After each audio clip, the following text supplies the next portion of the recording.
Why would a king turn humans into animals? The psychology of systematic dehumanization. Caligula didn't just abuse his power, he created history's most efficient human-to-object conversion facility that systematically stripped people of their humanity until they forgot they had ever been human beings. While other tyrants ruled through fear, Caligula discovered something that would horrify modern psychologists. You can completely erase someone's sense of human dignity and replace it with animal behavior. What Caligula created wasn't random cruelty. It was a systematic dehumanization assembly line that mass-produced broken people who genuinely believed they deserved to be treated like livestock. The psychological techniques he used to transform humans into objects are still operating in every system designed to make you forget your own worth. And here's what will shatter your faith in human dignity. Caligula proved that the line between human and animal behavior is far thinner than we want to believe.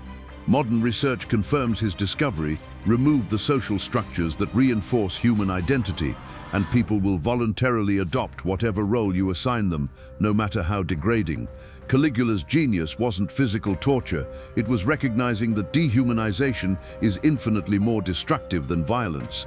A beaten person recovers, but someone who has been convinced they're not really human becomes permanently broken in ways that never heal. But here's the most disturbing part. Caligula's dehumanization factory didn't require dungeons or chains.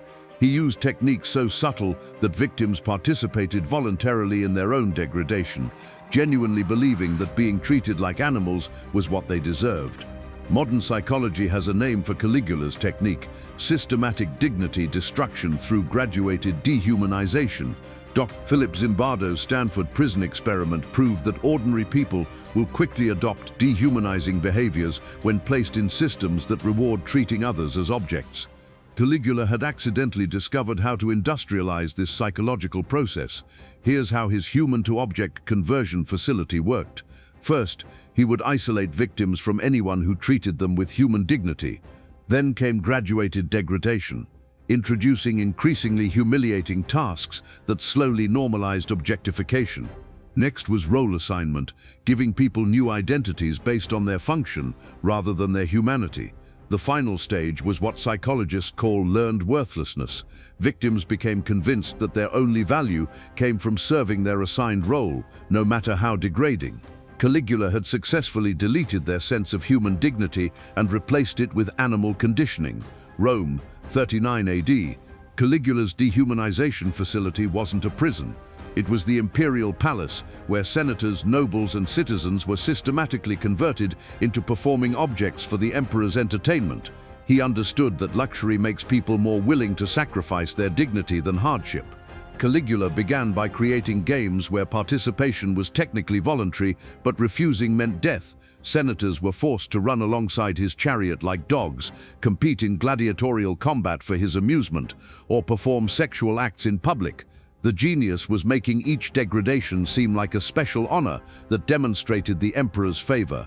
The systematic nature of the process was what made it so psychologically devastating. Caligula didn't just humiliate people randomly, he created a careful progression where each act of degradation prepared victims for worse treatment. By the time they were crawling on their hands and knees, barking like dogs, they had been psychologically conditioned to accept it as normal. Contemporary historians describe how quickly even the most dignified Roman citizens began adopting animal behaviors when placed in Caligula's system. Men who had commanded armies would compete to lick his feet. Women from noble families would beg to be used as furniture during his banquets. The dehumanization assembly line was so effective that victims began policing each other's behavior to maintain their assigned roles. The most chilling detail was that many victims defended the system even after Caligula's death, insisting that their treatment had been appropriate and that they missed the clarity of knowing exactly what was expected of them. The human-to-object conversion had been so complete that they had lost the ability to imagine themselves as anything other than performing animals. Every technique Caligula used to dehumanize people operates in modern systems of systematic objectification, but refined through corporate psychology and digital technology to convert millions of humans into willing objects simultaneously. From workplace exploitation to social media addiction, Caligula's dehumanization factory is running 24/7 on a global scale. Corporate environments use Caligula's graduated degradation technique by slowly increasing demands on employees while simultaneously reducing their autonomy and recognition. Workers learn to compete against each other for basic dignity, accept increasingly unreasonable treatment as normal, and measure their worth entirely by their productivity metrics rather than their humanity. Social media platforms replicate Caligula's role assignment method by reducing users to data points, engagement metrics, and advertising targets. People voluntarily surrender their privacy, authentic relationships, and genuine interests in exchange for artificial validation from algorithms designed to keep them addicted to performing for invisible audiences. Educational institutions often accidentally employ Caligula's systematic conditioning by teaching students that their value depends entirely on test scores, grades, and institutional approval. Children learn to suppress their natural curiosity, creativity, and individual interests in favor of performing whatever behaviors generate the highest metrics.